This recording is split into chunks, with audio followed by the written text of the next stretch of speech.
Family and friends flock to the Fairchild Gardens in hopes of becoming healthier and a bit more green by learning how to grow their own edible gardens. A lot of people, they're not used to, growing their own food. You go to the supermarket, you buy your food, and that's about it. Guests were given tips on how to create and care for their own gardens, and ready-to-grow gardens were sold for those who were ready to see some green.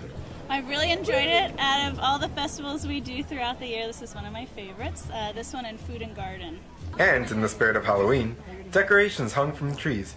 Even a few scarecrows made appearances. A lot of scarecrows here that you can vote on for your favorite scarecrow. They're all handmade by a lot of different schools and kids and things like that.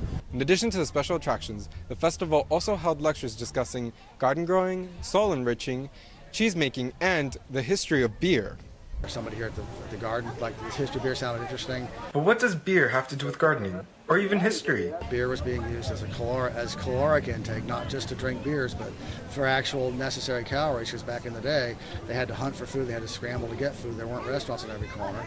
So beer was one of those things that added to your caloric intake. To honor the special relationship of beer and garden growing, Fairchild had a special section, The Beer Garden. Beer garden. Definitely. the Beer Garden, which offered free tastings of different beers and lessons on how to create your own craft beer. You can do home brewing and things like that. They got a real good setup out here. This is really set up well. It's been a beautiful day.